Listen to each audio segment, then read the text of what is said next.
आप सभी का स्वागत है मित्रों। आप सभी को गुड मॉर्निंग। मैं हूं Jitendra Kumar Mishra, KP innovation classes. आज हम बात करेंगे एग्जाम्स के टॉपिक को लेकर के ही। जैसे देखते हैं कि बहुत सारे लोग हैं जिनको अशोक द्वारा लिखाए गए शिलालेख नहीं याद हो पाते। बेसिकली जिन उनके जो 14 शिलालेख हैं वो नहीं याद हो पाते, तो उनको याद करने का एक साधारण ट्रिक जो है उसके माध्यम से हम लोग याद करेंगे, जिससे कभी वो भूलेगा नहीं, कभी भी वो भूलेगा नहीं। जब भी आप याद करना चाहेंगे तो कभी भी आपको भूलेगा नहीं। तो आइए आप उस पर बात करते हैं। और जैसे देखते हैं कि जो भी हम वर्ड चूज करते हैं उन वर्ड का एक राइम वर्ड होता है। राइम वर्ड यानी कि उसी के समान एक दूसरा वर्ड, ठीक है। तो चलिए हम वर्ड यूज करते हैं। जैसे कि पहला आपका वर्ड हो गया, जैसे हम शिलालेखों के बारे में चर्चा करेंगे तो हम लिख देते हैं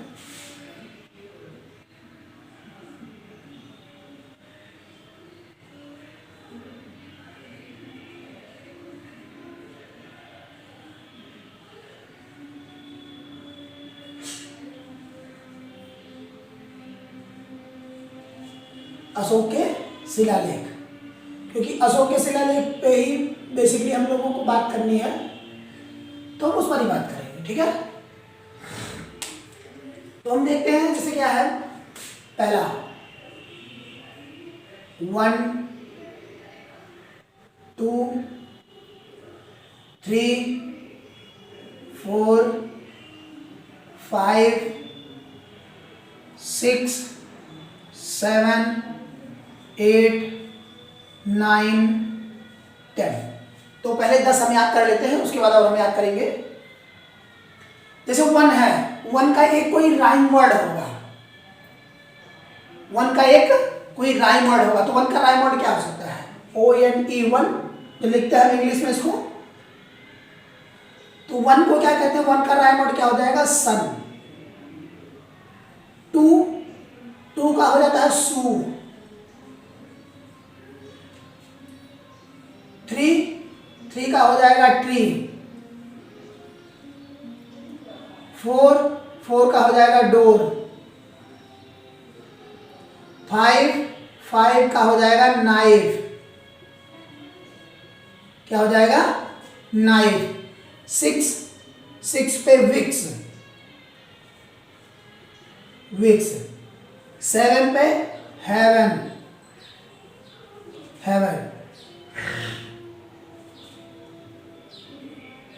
8 पर प्लेट। क्या है? 8 पर प्लेट। और 9 पर वाइन। 10 पर हैन। ये इनके राइम वर्ड हो गए। अब जैसे हम देखते हैं कि राइम वर्ड के आधार पर वर्ड बनते हैं। क्या बनते हैं? वर्ड बनते हैं। बेसिकली कैसे बनते हैं? जैसे ये है 1 पे यानी कि सन क्या करता है? कभी भी किसी भी व्यक्ति के प्रति वह ये नहीं कहता कि यह हमारा नहीं है, हम उसको रोशनी नहीं देंगे, या किसी को बाकी करता है। पूरे विश्व को एक समान रोशनी देने का कार्य करता है। एक समान रोशनी देने का क्या करता है? कार्य करता है। तो जो अशोक के पहले शिलालेख में कहा गया है वह कहा गया है कि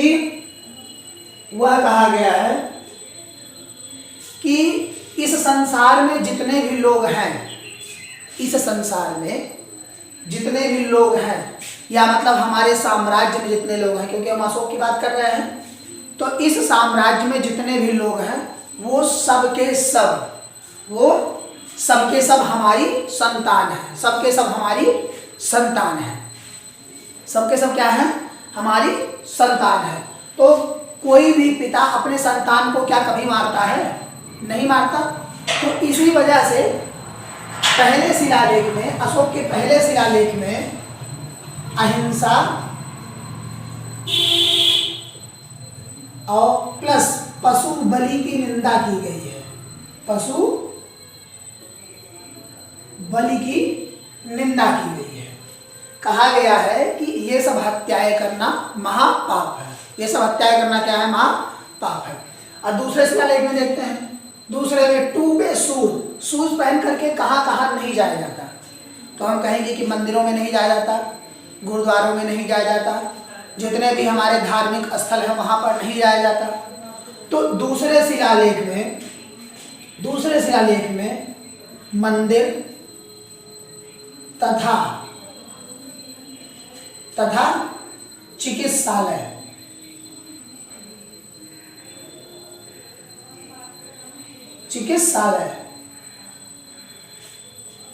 मंदिर तथा चिकित्सालय का निर्माण करवाया गया है। मंदिर तथा चिकित्सालय का निर्माण करवाया गया है। थ्री अर्थात ट्री मतलब होता है पेड़। अब आपने सोचिए, आपने कोई पेड़ लगा दिया, उस पेड़ को कई वर्षों तक आपने पानी नहीं दिया, तो आके क्या पेड़ आपका बचा रहेगा? नहीं बचा रहेगा, वह सूख जाएगा। तो अशोक ने अपने तीसरे शिलालेख में कहा है कि जो हमारे पदाधिकारीगण हैं जिनकी नियुक्ति की गई है, वह प्रति वर्ष क्या करें? वो हर पांचवें वर्ष राजकीय दौरे पर जाएं। कहाँ जाए? राजकीय दौरे पर, और जा करके देखें कि हमारे प्रजा का क्या हाल है। ठीक है, तो हर पांचवें वर्ष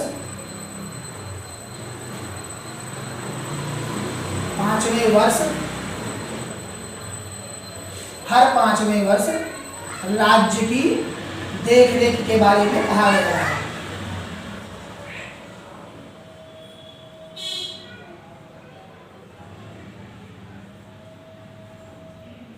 देख-रेख के बारे में कहा गया है। क्या कहा गया है? देख-रेख के बारे में कहा गया है। अब फोर मतलब डोर। फोर का राइमिंग वर्ड क्या होता है? डोर मतलब होता है दरवाजा।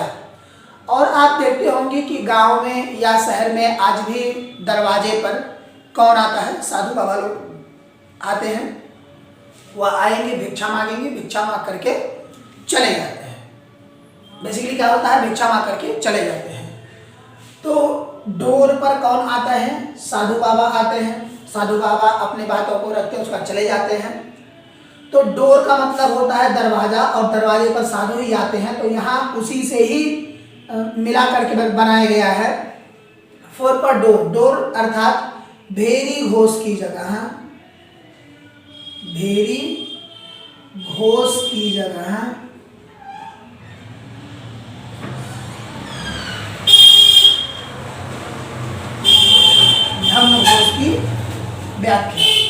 धम्मघोष की व्याख्या। भेरी घोष की जगह धम्मघोष की व्याख्या। भेरी घोष की जगह धम्मघोष की व्याख्या की गई है। अब हम आते हैं, देखते हैं कि 5 पर नाइफ मतलब होता है चाकू। और चाकू आप देखते हो कि सब्जी काटने काम में आता है, रबड़ काटने काम में आता है, बहुत सारी चीज़ों में प्रयोग होता है। बेसिकली चाकू का प्रयोग हम बहुत सारी जगह कर सकते हैं। तो उसमें हम देखते हैं कि 5 पे नाइफ मतलब होता है चाकू। तो इस 5वें शिलालेख में जो कहा गया है, अशोक के 5वें शिलालेख में जो कहा गया है, वह कहा गया है कि जो भी पहले नियुक्त थे पदाधिकारीगण, उनको और सही से सारी चीज़ों को करने के लिए कहा जाए, और ना करें तो उनको डराया जाए, ना करें तो उनको डांटा जाए, मतलब समझाया जाए उस तरीके से। ठीक है, तो यहाँ पर 5वें में धर्म महामात्रों की नियुक्ति की गई है।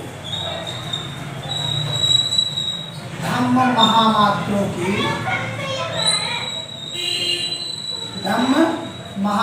की नियुक्ति की गई है।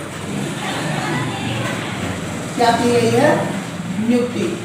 धर्म महामात्रों की नियुक्ति की गई है। अशोक के 5वें शिलालेख में धर्म महामात्रों की नियुक्ति की गई है। अब हम 6वें शिलालेख के बारे में बात करते हैं। तो जब हम 6वें शिलालेख की बात करते हैं तो 6 मतलब होता है विक्स। विक्स कब लगाया जाता है? जब कहीं चोट लगती है तब। कहें तो बेसिकली क्या होता है, जब कहीं चोट लगती है तब आप विक्स का प्रयोग करते हैं। तब क्या करते हैं आप? विक्स का प्रयोग करते हैं। तो उसी के आधार पर ये 6वां जो है आपका बना हुआ है कि जब किसी भी व्यक्ति को कहीं भी परेशानी हो तो वह आकर के किन्हीं भी कारणों से राजा से मिल सकता है और जो भी उनकी समस्याएं होंगी उन समस्याओं का निराकरण या कहा जाए उन समस्याओं को हटाने का श्रद्धा अनुचित किया जाएगा, प्रयास किया जाएगा, जो भी होगा उस तरीके से। तो 6वें शिलालेख में इसी तरीके से कहा गया है। तो कह सकते हैं हम 6वें शिलालेख में जन कल्याण की बात कही गई है, जन कल्याण की बात। तो 6वें शिलालेख में क्या कहा गया है? जन कल्याण की बात। अब हम आते हैं 7वें शिलालेख में। 7वें शिलालेख में क्या होता है? 7 पर हेवन मतलब होता है 7वें आसमान। हर कोई आजकल बोलता है, ये कहें तो नॉर्मल भाषा है एक तरीके से जो बोली जाती है। ये कहते हैं 7वें आसमान पर चढ़ गए हो क्या, तुम्हारी ऊंचाई इतनी बढ़ गई है, ये कैसे हो सकता है? तो हमें भी कह सकते हैं nothing is impossible but everything is possible. करने वाले के लिए क्या मायने रखता है और क्या नहीं मायने रखता है। यदि आप प्रयास करिए तो कुछ भी हासिल कर सकते हैं, लेकिन यदि आप प्रयास ना करें तो कुछ भी हासिल नहीं कर सकते। जैसे एक बार क्या हुआ कि जब श्रीलंका के लिए श्री राम जी सेतु बना रहे थे तो उस समय एक गिलहरी उस सेतु निर्माण में भी अपना योगदान दे रही थी। तो बंदरों ने देखा ये छोटी सी गिलहरी क्या ले जाएगी सामान, क्या उठा करके इधर उधर करेगी। तो उसने उठा करके, बंदरों ने उस गिलहरी को उठा करके फेंक दिया और वह जा करके श्री राम जी के सामने गिरी। तो उस गिलहरी को श्री राम जी ने सहलाया, जो बेसिकली उस पर देखे होंगे तो 2 निशान बना रहता है। तो वो निशान माना जाता है आज भी कि वो राम जी के सहलाए हुए हाथों का निशान है जो गिलहरी के पीठ पर बना हुआ है।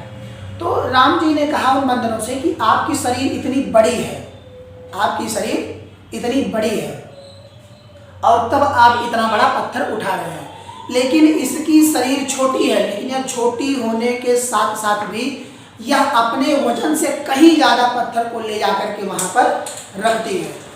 अपने जितना उसका सामर्थ्य है, अगर कहा जाए कि जितना उसका सामर्थ्य है उससे कहीं ज़्यादा वह उठा करके पत्थरों को ले जा करके पुल के निर्माण में सहभागिता अपने प्रदान कर रही है। तो कभी भी व्यक्ति को ये नहीं सोचना चाहिए कि आज हमने इतना पढ़ लिया है या आज हमने इतना प्रयास कर लिया है। नहीं, आपने जितना किया है सोचो आप इससे अधिक कर सकते थे। आज आपने बस तो कहना है आज मैंने 6 घंटा पढ़ लिया, अब हम नहीं पढ़ना चाहते। मैंने 8 घंटा पढ़ लिया, अब नहीं पढ़ना चाहते। मैंने 10 घंटा पढ़ लिया, अब नहीं पढ़ना चाहते। क्यों नहीं पढ़ना चाहते भैया? तुम्हारी सामर्थ्य है, तुम 25 घंटा पढ़ सको। तो 8 घंटे 6 घंटे में तुम रुक जाते हो, कहते हो नहीं पढ़ना है। विचार करिए अपने आप पे कि आप पढ़ सकते थे लेकिन आप लोगों ने नहीं पढ़ा। थक जाते हैं लोग, मन मार लेते हैं, थक जाते हैं लोग, मन मार लेते हैं। तो कभी भी कोई भी चीज किसी के लिए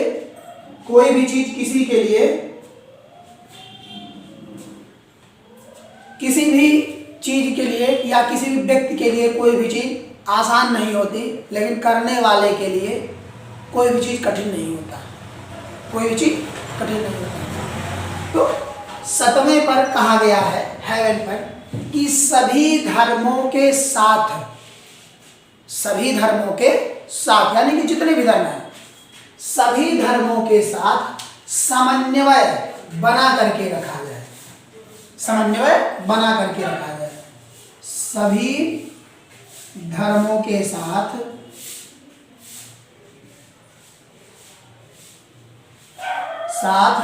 समन्वय बनाकर रखा जाए, समन्वय बनाकर रखा जाए। तो 7वें में जो कहा गया है वह कहा गया है सभी धर्मों के साथ समन्वय बनाकर रखा जाए। ठीक है, अब हम 8वें की बात करते हैं। 8 पर प्लेट देखेंगे। प्लेट किस काम में आता है? भोजन करने के लिए।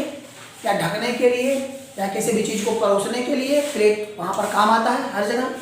तो जिस प्रकार वैचारिक तौर पर प्लेट हमारे काम आता है, उसी तरीके से अशोक का 8वां शिलालेख भी लिखा गया है। तो 8 पर प्लेट प्लेट की हम बात करते हैं। अब ये राइम वर्ड पर ही सारी चीजें बन रही हैं। जैसे 1 पर सन में पहले में कहा गया है अहिंसा और पशु बलि की निंदा की गई है। दूसरे में 2 पे शूज पहन करके कहाँ नहीं जाया जाता, मंदिर आप नहीं जा सकते, तो उसमें एक शब्द और जोड़ दीजिए, चिकित्सा है।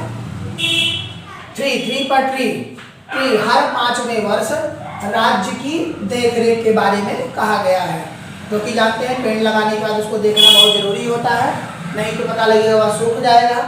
4 पर डोर मतलब भेरी घोष की जगह धर्म घोष की व्याख्या की गई है। 5 पे नाइफ मतलब चाकू, धर्म महामात्माओं की नियुक्ति, उनसे कहा गया है कि आप सभी लोग धर्म के बारे में बताइए। 6 पर विक्स कब लगाते हैं, जब हमें चोट लगती है या पीड़ा पहुंचती है या किसी को दर्द होता है, तो जन कल्याण की बात कही गई है। और जन कल्याण के बाद ही राजा से कोई भी मिल सकता है, वह चाहे जो व्यक्ति हो। 7 पर हेवन यानी कि 7वें आसमान की बात की गई, यानी कि सभी धर्मों के साथ समन्वय बना करके रखने की बात की गई है। अब हम 8वें पर आते हैं। 8वां है 8 पर प्लेट और प्लेट कब काम आता है, भोजन करने के लिए। तो जब आप कहीं यात्रा करते हैं या कहीं जाते हैं तो देखते होंगे आप एक प्लेट जरूर रख लेते हैं कि रास्ते में कब कहाँ काम आ जाए कोई पता नहीं है, ठीक है। तो जो अशोक ने धर्म यात्रा किया हुआ है, धर्म यात्रा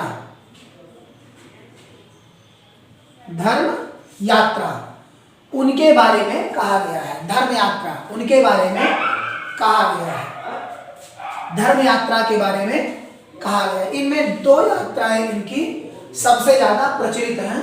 2 यात्राएं इनकी जो बहुत ज्यादा प्रचलित है, या कहा जाए कि बहुत ज्यादा मायने रखती हैं 2 यात्राएं। उन 2 यात्राओं को हम जानेंगे वो कौन कौन से यात्रा थे। तो यहाँ तक अभी आप लोग नोट कर लीजिए, जिससे एक एक करके जानते हुए चलते हैं।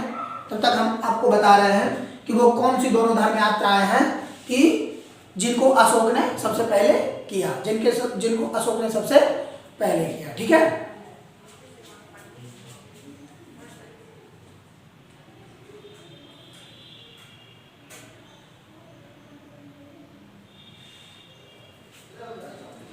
इसमें जो है आपका 10वें वर्ष गया की यात्रा तथा 20वें वर्ष लुम्बिनी की यात्रा।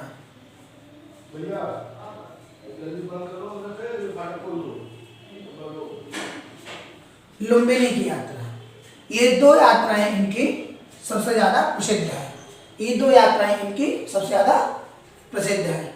तो 8 पर प्लेट धर्म यात्रा यानी कि 10वें वर्ष गया और 20वें वर्ष लुम्बिनी की यात्रा इन्होंने किया, जो सबसे सही था। उसके बाद 9 पर आता है आपका वाइन मतलब होता है शराब कौन पीता है, जिसकी बुद्धि भ्रष्ट हो जाए या जो कहे पागल हो जाए, वो शराब पीता है। और शराब पीने के साथ साथ वह चोरी भी करता है। जो शराब पीने लगेगा वह बेसिकली क्या बात है कि वो चोरी करेगा ही करेगा, उसमें कोई दो राय नहीं है। क्योंकि जब पैसा नहीं मिलेगा एक समय के बाद उसको पीने के लिए, तो कहीं ना कहीं से पैसे का जुगाड़ करना प्रारंभ कर देगा। तो 9 पर वाइन क्या होता है, 9 पर वाइन। तो वाइन पर राजाओं ने कहा कि यदि शराब हमारे समाज में ज़्यादा बिकेगा या हमारे राज्य में, तो उससे क्या होगा, कुरीतियाँ पैदा होंगी। तो उसी के आधार पर उन्होंने कहा कि जब छोटे मोटे त्यौहार आते हैं तभी लोग पी करके टुल्ल हो जाते हैं, अगर कहा जाए मतलब उस तरीके से नॉर्मल भाषा में हम कह सकते हैं, ऐसा नहीं है, पी करके हंगामा कर देते हैं लोग। तो इसी के कारण 9वें शिलालेख में छोटे त्योहारों पर बैन कर दिया गया है। छोटे त्योहारों पर बैन लगा दिया गया है।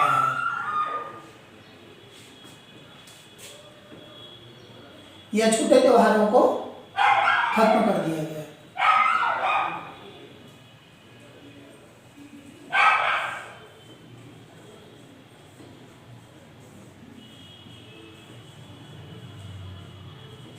खत्म कर दिया गया, छोटे त्योहारों को क्या किया गया, खत्म कर दिया गया।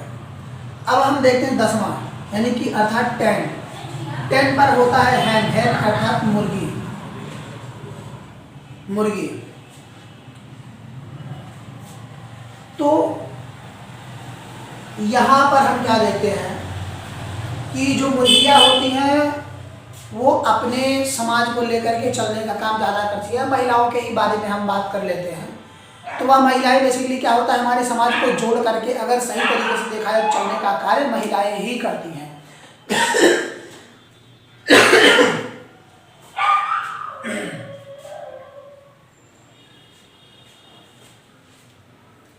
तो महिलाएं ही जोड़ करके चलने का कार्य करती हैं। उसी तरह जब हम 10 पर हैन राइमिंग वर्ड निकाले तो हमने पाया कि वहाँ पर अपने समाज को ले चलने का कार्य जो है महिलाएं ज़्यादा करती हैं। तो धर्म को सही तरीके से व्याख्या, या कहें तो धर्म को सही तरीके से सजो करके चलने का काम ही महिलाएं करती हैं। तो जो अशोक का उस समय प्रचलित धर्म था धम्म, उसके बारे में व्याख्या किया गया है। यानी अगर कहा जाए तो धम्म की व्याख्या या धर्म की व्याख्या, धम्म को धर्म भी कह सकते हैं भाई। बुद्धं शरणं गच्छामि, धम्मं शरणं गच्छामि, और उसके बाद संघं शरणं गच्छामि। ये 3 महात्मा बुद्ध के सबसे लोकप्रिय थे। त्रिपिटक जिन्हें कहा गया, ठीक है, शुद्ध पिटक, विनय पिटक, ये सब है त्रिपिटक में उनके जो आते हैं। तो धर्म की व्याख्या हम यहाँ पर कह सकते हैं कि धर्म की व्याख्या, ठीक है। तो यहाँ तक आप सभी को समझ में आ गया होगा। अब यहाँ से इसके आगे हम चलते हैं, ठीक है। तो यहाँ तक आप सभी लोग नोट कर लीजिए 2 मिनट के टाइम में। उस बाद फिर हम लोग 11वें शिलालेख से 3 शिलालेख जो और बचे हुए हैं, 11, 12, 13 और 14 शिलालेख है टोटल। तो 14 शिलालेख के बारे में हम बात कर लेंगे, ठीक है। तो इसको नोट कर लीजिए आप लोग।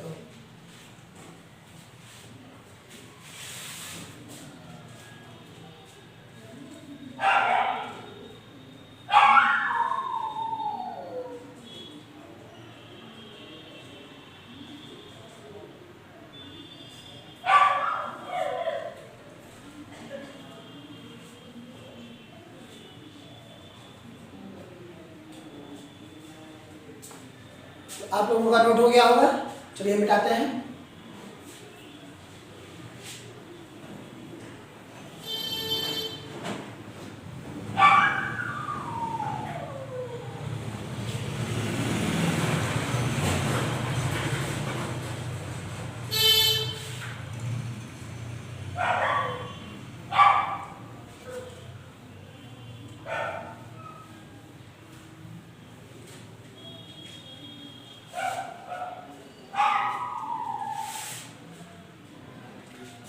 अब कौन सा है 11, यानी कि 11।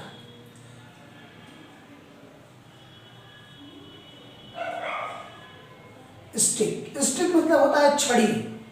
देखेंगे तो 2 ये डंडा जो खड़ा हुआ है आपका, ये 2 डंडे के तरीके से है, इसको स्टिक यानी कि छड़ी बोलते हैं, ठीक है। तो छड़ी का प्रयोग कब किया जाता है, जब कोई गलती करे। छड़ी का प्रयोग कब किया जाता है, जब कोई गलती करे। और गलती कब कोई करता है, जब उसे भूल से हो जाए, या कहें तो जानबूझ के गलती करे, तभी गलती होता है। तो इसमें हम कहा गया है 11वें शिलालेख में कि जितने भी धर्म के व्यक्ति हैं, या बेसिकली ब्राह्मण कह सकते हैं। तो ब्राह्मणों को ना सताया जाए, ब्राह्मणों को ना सताया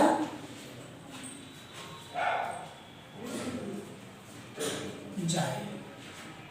ठीक है, ब्राह्मणों को ना सताया जाए, ये 11वां शिलालेख में कहा गया है। अब हम 12वें शिलालेख की बात करते हैं।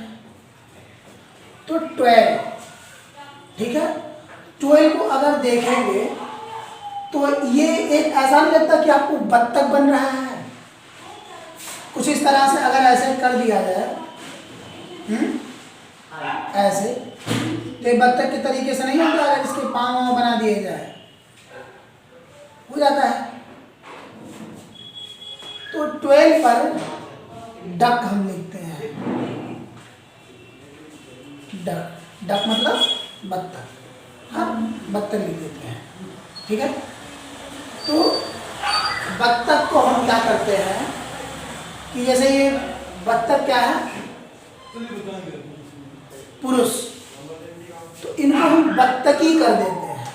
क्या कर देते हैं, बत्तकी, यानी कि फीमेल, इनको क्या कर देते हैं, फीमेल कर देते हैं। ये मेल है, इनको फीमेल कर देते हैं। तो 12 मतलब होता है डक अर्थात बत्तख, बत्तख मेल है, उसको हम बत्तकी कर देते हैं, फीमेल हो जाएगा। तो ये 12वें शिलालेख में जो कहा गया है वो स्त्री महामात्रों की नियुक्ति की गई है।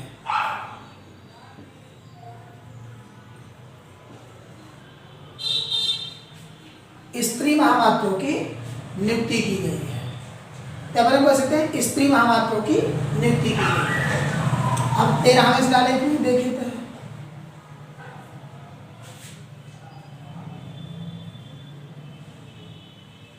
दिल, अब मैंने दिल को लिख दिया है। अब ऐसे आप यदि देखिए कि यही है 3 ना, इसमें ऐसे बना दीजिए, दिल बन गया कि नहीं, बन गया ना।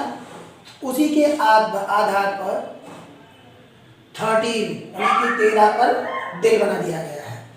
तो 13वें शिलालेख में कलिंग युद्ध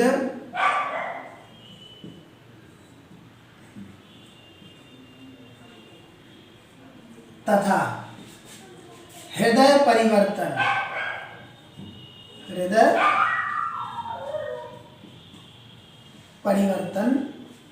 की बात कही गई है, हृदय परिवर्तन की बात कही गई है। तो यह 13वें शिलालेख में कलिंग युद्ध तथा हृदय परिवर्तन की बात कही गई है। अब अंतिम और 14वां शिलालेख,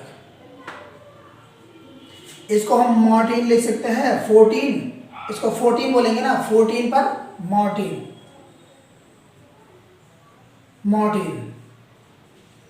मॉर्टिन हम कब जलाते हैं, जब हमें मच्छर काटे, कब जलाते हैं हम, जब मच्छर काटे। तो बहुत सारे ऐसे होंगे कि कहते हैं कि अरे मॉर्टिन मत जलाओ, पाप हो जाएगा। जैसे आपके इसी बौद्ध धर्म में ही कहा गया है, जैन धर्म में कहा गया कि एक कीड़ा अगर आपके रास्ते पर चल रहा है और गलती से उसके ऊपर आपका पाँव पड़ जाए तो भी आप पाप करते हैं। ये जैन धर्म में कहा गया है कि श्वास लेते समय मच्छर नहीं आना चाहिए। मुख, जैनियों को देखते हैं कि मुख बांध करके वो चलते हैं। साइकिल पर जब चलते हैं तो ये देखते हैं कि कोई आकर के नीचे दब ना जाए। तो जैनियों का नियम बहुत कठोर है, इसी वजह से जैन ज़्यादा चले नहीं। बौद्ध धर्म का नियम थोड़ा आसान था, जो कि बहुत सारे सर्वाइवल में उनके बारे में सभी लोगों ने जाना, बौद्ध धर्म को बहुत सारे लोगों ने ग्रहण भी किया उस तरह से। तो हम देखते हैं 14 अर्थात मॉर्टिन। तो अशोक ने अपने 14वें शिलालेख में कहा, जियो और जीने दो, जियो और जीने दो।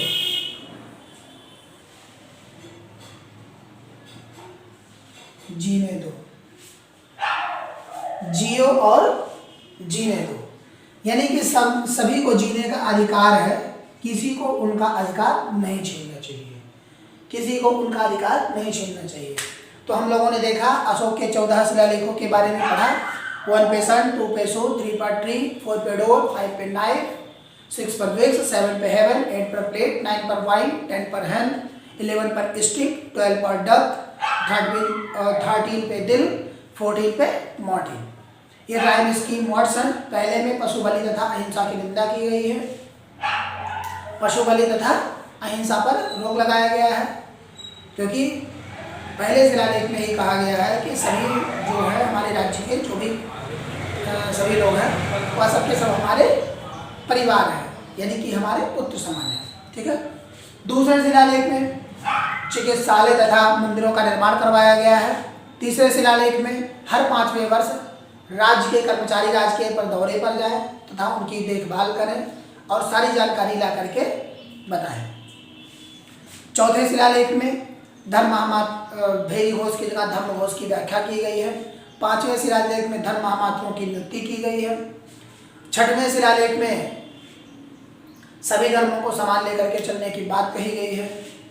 8वें शिलालेख में यात्राओं की बात की गई है। 10वें वर्ष गया की यात्रा और 20वें वर्ष लुम्बिनी की यात्रा के बारे में बताया गया है। 11 पर अर्थात स्टिक पर अगर हम बात करते हैं तो ब्राह्मणों को नाशकाय के बारे में बताया गया है। 12 अर्थात डक, उसको स्त्रीलिंग करेंगे तो स्त्री महामात्रों की नियुक्ति। 13 पे दिल यानी कि हृदय परिवर्तन और कलिंग युद्ध की बात की गई है, जो अशोक के राज्याभिषेक के 8वें वर्ष ही कलिंग पर उन्होंने आक्रमण किया था। 14 पर मॉर्टिन यानी जियो और जीने दो, सभी को, किसी को मारने का अधिकार नहीं है। तो ये सबसे आसान तरीका है जो आप अशोक के 14 शिलालेख को याद रख सकते हैं। थैंक यू आप सभी का, जो आप लोगों ने इतना बढ़िया पढ़ा और हमें आप सभी लोगों से जो सपोर्ट मिल रहा है उसके लिए आप सभी का बहुत बहुत धन्यवाद। आप हमारे केपी इनोवेशन क्लासेस चैनल को सब्सक्राइब करके और आगे बढ़ाइए, बेल आइकन को जरूर दबाएं और हमारे नए वीडियो प्राप्त करने के लिए आप सभी लोग जुड़ प्रयास करें। Thank you.